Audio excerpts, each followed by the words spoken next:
दोस्तों, कुछ लोग पूछते हैं कि मनुष्य का ब्लड प्रेशर कितना होना चाहिए और कुछ लोग पूछते हैं कि हाइपरटेंशन की स्थिति में ब्लड प्रेशर कितना होना चाहिए। तो आज हम यही चीज़ बताने वाले हैं।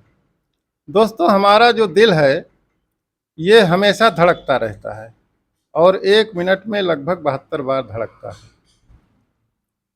जब हमारा दिल सिकुड़ता है यानी कॉन्ट्रैक्ट करता है, इस समय आर्टरीज की दीवारों पर जो ब्लड का प्रेशर उत्पन्न होता है, इसको हम सिस्टोलिक ब्लड प्रेशर कहते हैं। और जब हमारा हृदय फैलता है, ऐसी स्थिति में आर्टरीज की दीवारों पर जो प्रेशर उत्पन्न होता है, इसको डायस्टोलिक ब्लड प्रेशर कहते हैं।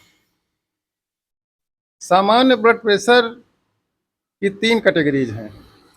अगर हमारा सिस्टोलिक ब्लड प्रेशर 110 से 120 के बीच में है और डायस्टोलिक 75 से 80 के बीच में है, तो इसको हम ऑप्टिमल ब्लड प्रेशर कहते हैं, यानी ये रीडिंग सबसे अच्छी मानी जाती है। दूसरी कैटेगरी है नॉर्मल ब्लड प्रेशर की। अगर हमारा सिस्टोलिक ब्लड प्रेशर 121 से 130 है और डायस्टोलिक 80 से 85 है, तो ये नॉर्मल रेंज है, ये भी ठीक है।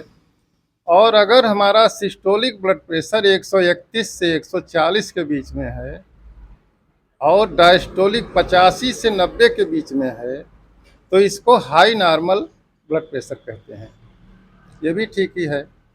लेकिन हाइपरटेंशन अगर है तो हाइपरटेंशन को 3 ग्रेड में बांटते हैं। पहला ग्रेड है ग्रेड 1।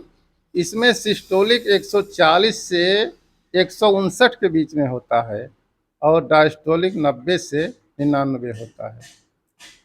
अगर ग्रेड 2 का हाइपरटेंशन है तो सिस्टोलिक 160 से 179 के बीच में और डायस्टोलिक 100 से 109 के बीच में होता है।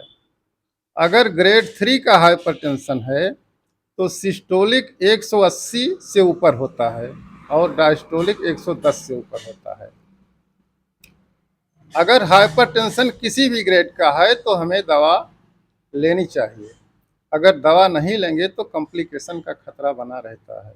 इसमें हार्ट अटैक और ब्रेन अटैक की संभावनाएं बनी रहती हैं। इसलिए आपको अगर हाइपरटेंशन की बीमारी है तो एंटी हाइपरटेंसिव ड्रग लेना न भूलें। मैं डॉक्टर के शुक्ला, तरफगंज गोंडा से।